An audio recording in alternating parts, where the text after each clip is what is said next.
नमस्कार, मी श्वेता. आज आपण बनवणार आहोत मस्त असे मोमोज आणि त्यासोबत चटणी.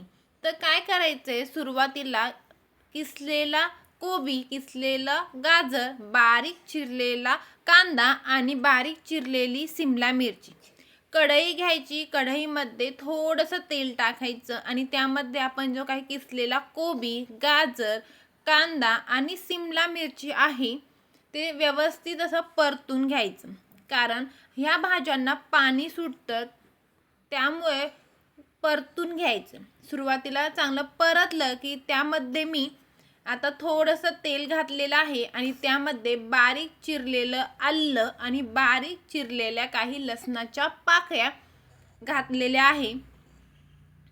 आता परत एकदा व्यवस्थित असं मिक्स करून घ्यायचे आणि गॅस बंद करून आपले जे काही सारण आहे मोमोजसाठी ते तयार झालेलं आहे. तुम्ही बघू शकता इथं मस्त आपलं सारण तयार झालेलं आहे.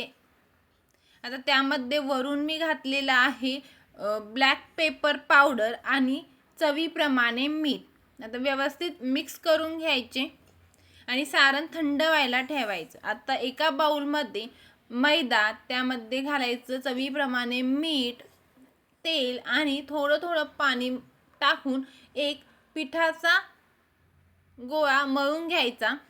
आता ते 10 ते 15 मिनटं रेस्टसाठी ठेवायचं. आता एक छोटीशी अशी पुरीसारखं लाटून घ्यायचे. आपण आता लाटून घेतलेली आहे. आपलं सारण थंड झालेलं आहे, तर आपण ते सारण त्यामध्ये घालणार आहोत. आता यामध्ये आपण सारण घातलेलं आहे. तुम्ही मोदक सारखेही करू शकता किंवा अशा प्रकारे त्याला शेप देऊ शकता.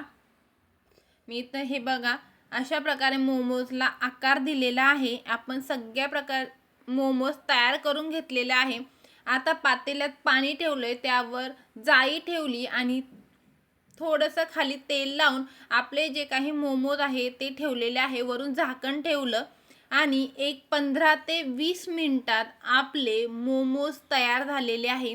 वरून थोडंसं तेल लावायचं. आपले मोमोज तयार. आता मोमोजसाठी स्पेशल अशी चटणी बनवूया.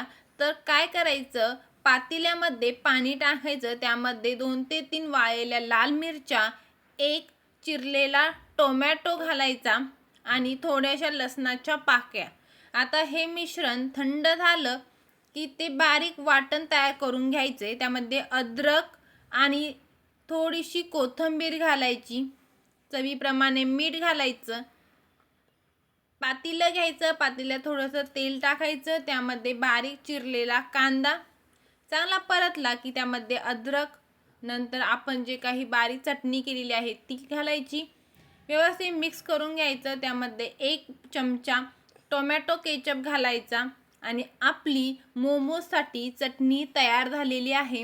मस्त गरम गरम असे व्हेज मोमोज आणि त्यासोबत चटणी तयार झाली.